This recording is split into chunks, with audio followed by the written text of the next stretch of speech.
আমার বিশ্বাস আপনারা যদি এই সসটা বাড়িতে বানিয়ে খান তাহলে দোকান থেকে আর কখনো কিনে খেতে ইচ্ছা করবে না। আসসালামু আলাইকুম। আজকে আপনাদেরকে দেখাবো গ্রিল সস কিভাবে বানাতে হয়। এই জন্য প্রথমে দিয়ে দিচ্ছি 1 কাপ ঠান্ডা তরল দুধ। দুধটাকে জাল দিয়ে ঠান্ডা করে ফ্রিজে রেখে দিবেন।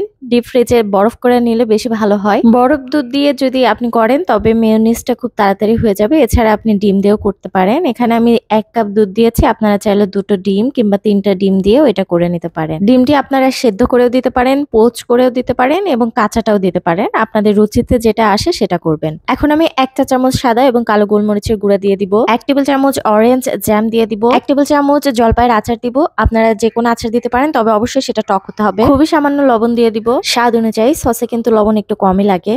এরপরে সয়াবিন তেল দিয়ে এটাকে ব্লেন্ড করে নিব। আমি অল্প অল্প করে তেল দিব, বেশ কয়েকবার আমি ব্লেন্ড করে নিব, একবারে ব্লেন্ড করা যাবে না। 1 কাপ দুধের জন্য আমি এখানে 4 টেবিল চামচ চিনি দিয়ে দিচ্ছি মিষ্টি করার জন্য। 1 কাপ দুধের জন্য আমি কতটুকু তেল ব্যবহার করেছি সেটা আমি শেষে বলে দিচ্ছি।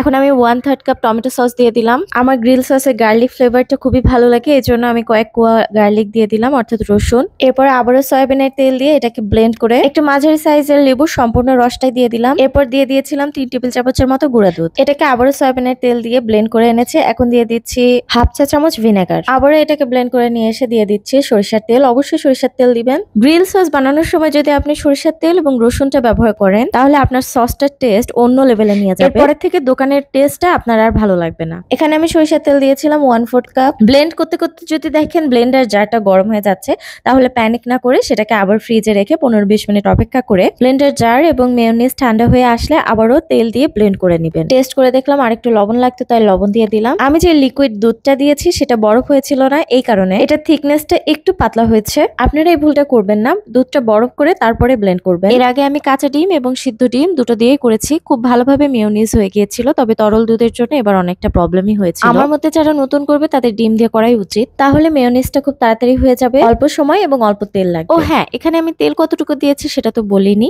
যেহেতু আমি 1 কাপ দুধ দিয়েছিলাম সেজন্য তেল আমার 1 কাপে লেগেছে। গ্রিল সসের কনসিস্টেন্সিটা একটু থিন ছিল, তারপরেও কিন্তু খেতে অনেক মজা হয়েছিল।